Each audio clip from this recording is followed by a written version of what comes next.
Now, you're a member of the American, I don't want to mess this up, there's a medical association that you're a member of. Well, I belong to the National Medical Association and not the AMA.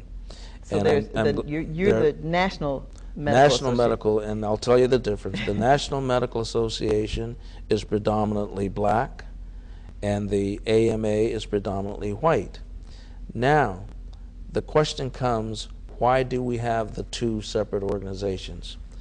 Well, if we think in years past, the AMA, which is the American Medical Association, did not see fit to allow African American physicians to join the AMA. I'm talking back early years, 1850 and on. And as a result of that, the National Medical Association, which, by the way, I'm going to be attending the convention in Atlanta, Georgia next week, was founded in 1895 out of necessity. If we as African American physicians had been allowed to join the AMA like any other white physician, there never would have been a need for another organization. But it was founded out of necessity because they did not allow us to join the American Medical Association. And in fact, the journal, the JAMA Journal, Journal of American Medicine, the July issue, in their journal, there's an article where the AMA is apologizing to African American physicians for the years of segregation that they either allowed to happen or looked the other way. Mm-hmm. In other words, even when the AMA had started allowing African Americans to get into the American Medical Association, there were certain local societies, say in the southern states and even some in the northern states, who, if they decided that they didn't want an African American member in that local society, the AMA, which had the authority to say, if you don't conform to our rules, we're going to kick your society out of ours. They didn't do that. Okay. They just turned the other head the other way and let it happen.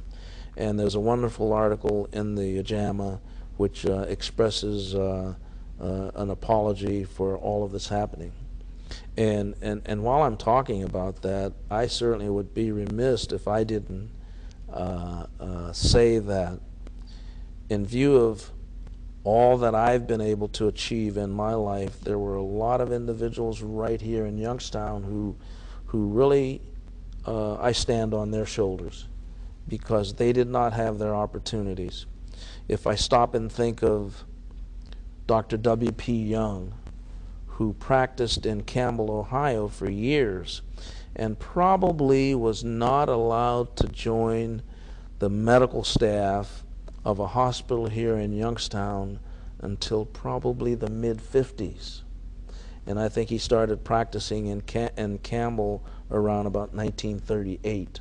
So when you say not able to join the medical staff, that means that hospital. he just has his private practice, but he can't. All he could do was practice in his office. So what happens when his patient needs to be? See, and here's what happened.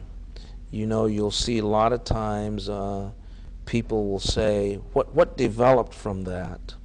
And this is what happens because people learn things by experience. What would happen from that, as good a physician as Dr. Young might have been, or Dr. Lander, who had his own little small hospital right where right at Walnut and Rayan Avenue, where the old Ivy Room used to be.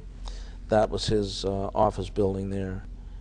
No matter how good they were in their office, they couldn't practice that skill in the hospital. So the feeling then amongst black people in the community comes out, if you really get sick and have to go to the hospital, you better get yourself a white doctor. And the reason for that is you had no choice. You had to get yourself a white doctor because a black doctor could not practice in the hospital.